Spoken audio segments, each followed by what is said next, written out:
Greetings to everyone on our channel.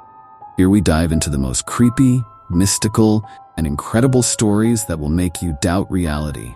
If you are ready to experience real fear and learn secrets that make your blood run cold, then you are in the right place. Subscribe so as not to miss our new videos and click on the bell to always be aware of the scariest stories.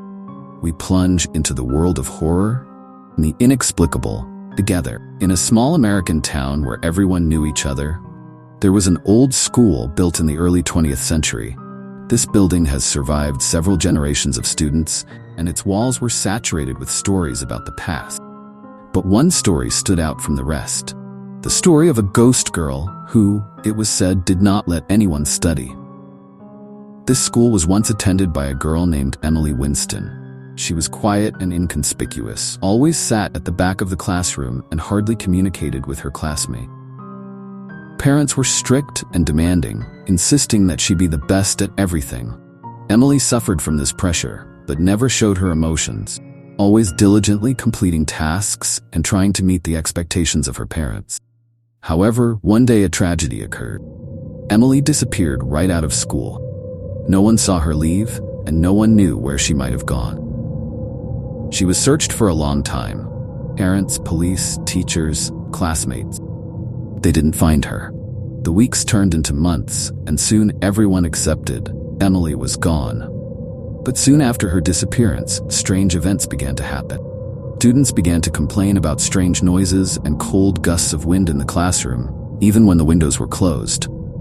Some claimed that they saw in the reflection of a window or mirror a pale face with long hair, which disappeared at the moment when they tried to look at it directly. Teachers also began to notice oddities. Crayons disappeared, books opened and closed, sometimes right in front of the whole class. But the most frightening thing was that sometimes words appeared on the board in a handwriting similar to Emily's.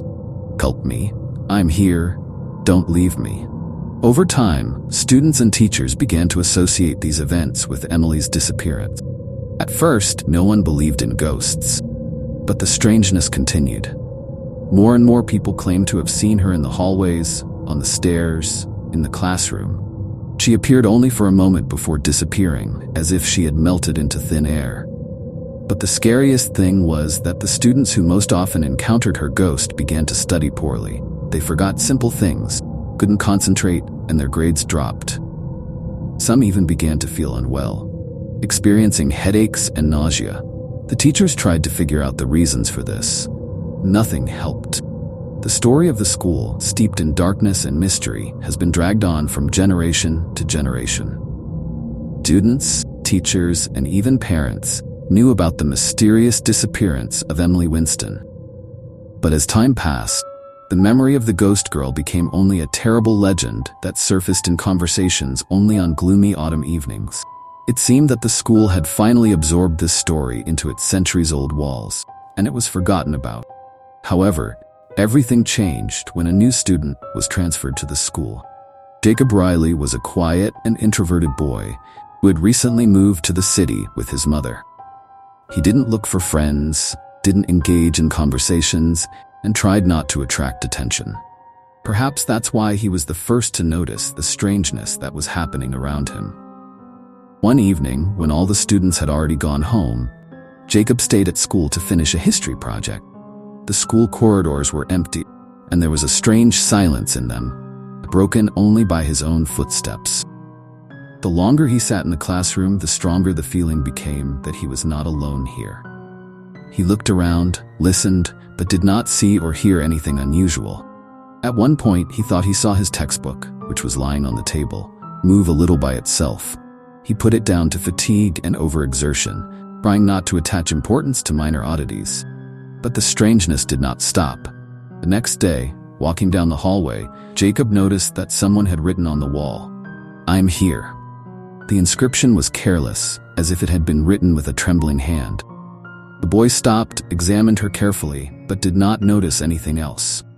However, this message stirred something deep inside him. He wanted to know who wrote it and why. He decided to ask the high school students what they know about the oddities at school. In response, he heard the very legend of the missing Emily Winston. Her story was passed from mouth to mouth, overgrown with new details and distortions. But all the stories boiled down to one thing. Emily's spirit supposedly still roams the school, taking revenge on those who forget her name.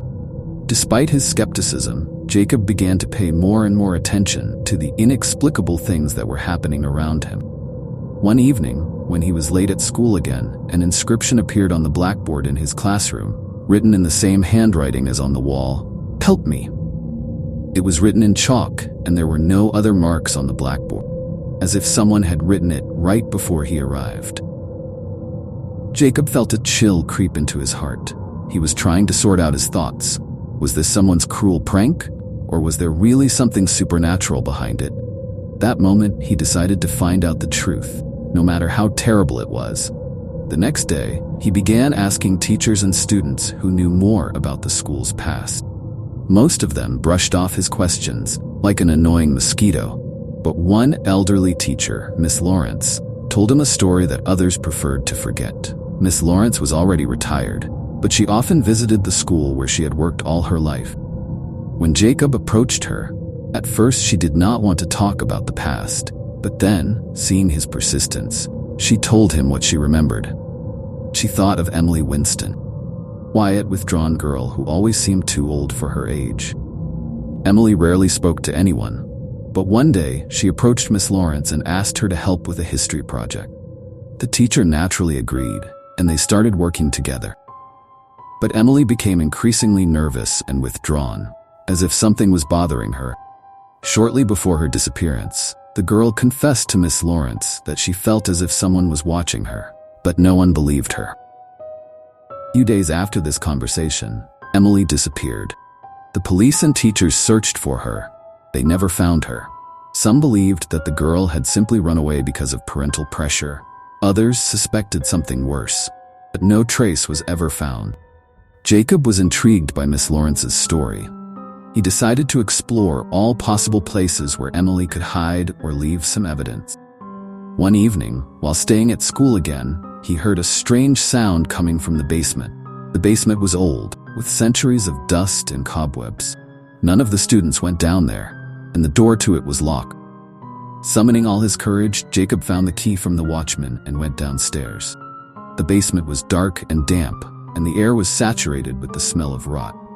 The boy walked down a long corridor, lighting his way with a flashlight. On the walls were old, peeling posters and inscriptions made decades ago. At the bottom of the basement, he found a door that led to a small, cramped room. Once inside, Jacob froze. There were old school records on the walls of the room, photographs that he realized belonged to Emily. There was an old blackboard in the corner of the room, on which it was written, "Why did you leave me?" The handwriting was careless, as if it had been written with a trembling hand. Jacob suddenly felt that he was not alone here. He looked back and saw something on the floor that caused him a fit of fear. It was an old school uniform lying in the dust. He came closer and saw that there were bones under the form, the remains of a human body. His heart began to beat faster when he realized that he had found what was left of Emily Winston. She didn't run away like everyone else thought. She was kidnapped and murdered. Her body was hidden here in this forgotten basement. Jacob realized that the school legend about the ghost girl was connected to a real tragedy. He began to understand why Emily's spirit couldn't find peace. She didn't want revenge, she just wanted to be found so that the truth would come out. Police soon confirmed that the remains found really belonged to Emily Winston. This caused shock and horror among the locals. The school was closed for several days to investigate, and many parents decided to transfer their children to other schools. Michael, who was just starting his school life, was recognized as a local hero for revealing a secret that had been hidden for decades. But he himself did not feel any relief or joy from what he had done. He knew that he had only allowed Emily to find peace, and that her ghost was now finally gone. But even after the story of the ghost girl was finally revealed, Michael could not forget the feeling he felt in the basement. He knew that this might not be the last thing hiding within the walls of the old school. Because no matter how much you want to believe in the best, the story of Emily Winston showed that not everything in this world has an explanation. Sometimes the ghosts of the past continue to live in the most unexpected places, reminding us that the truth will always find a way to manifest itself, even if they try to hide it.